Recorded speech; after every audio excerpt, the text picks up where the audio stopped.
I've been playing Friday the 13th on Nintendo Switch, and I gotta say, I'm having a lot of fun. To get the obvious out of the way, the graphics are not as good on the Switch as the other versions of the game. There are ugly textures, and some intros before the matches look really rough. I mean, look at this face. Yowza!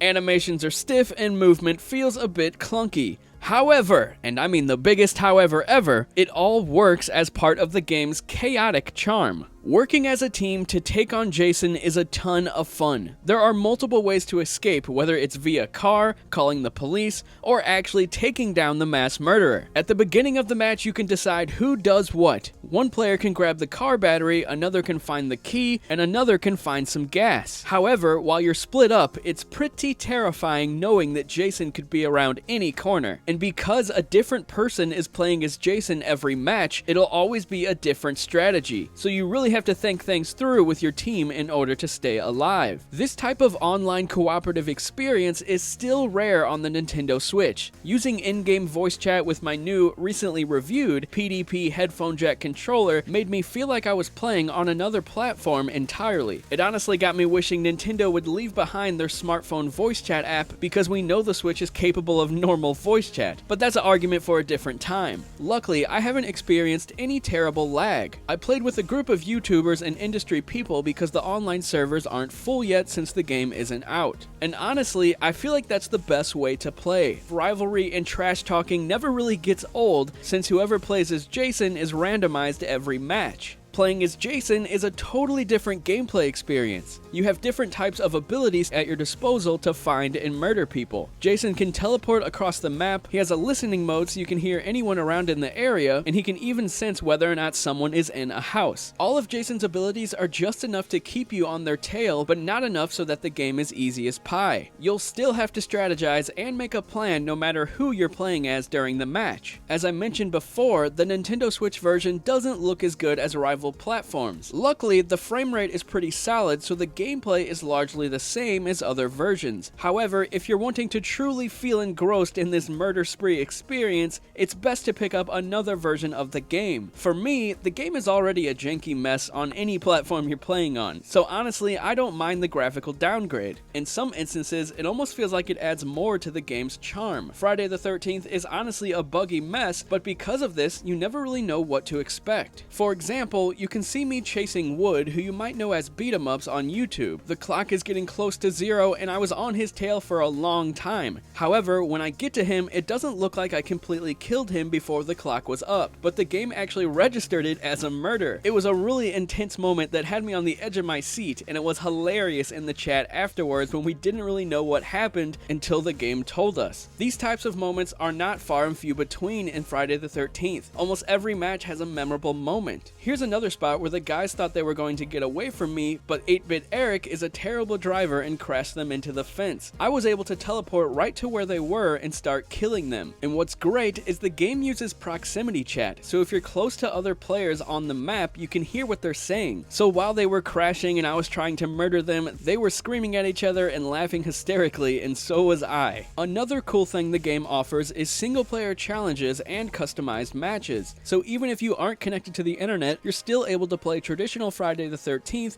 or take on some unique challenges. The challenges are pretty fun, but nothing really compares to the experience of playing with a bunch of friends online. Speaking of online, there are tons of perks you can use and bring them into your matches, like longer running or spawning with an item. And you can even customize the look of your camper as well as your Jason. Of course, RGT85 chose the 8-bit version of Jason, which doesn't make him 8-bit, it just makes him purple, so he looks like Barney the dinosaur running around killing all of us. It was pretty funny. All around, the game is just a ton of fun. The graphics are a downgrade on Nintendo Switch, but if you're not a graphics guy like myself, then you're still going to have a blast with the Nintendo Switch version. Just prepare for a glitchy, thrilling disaster of a good time. Thanks a lot for watching, guys. Be sure to hit that subscribe button if you're interested, and maybe even that notifications bell if you're feeling generous. I'll talk to you guys later.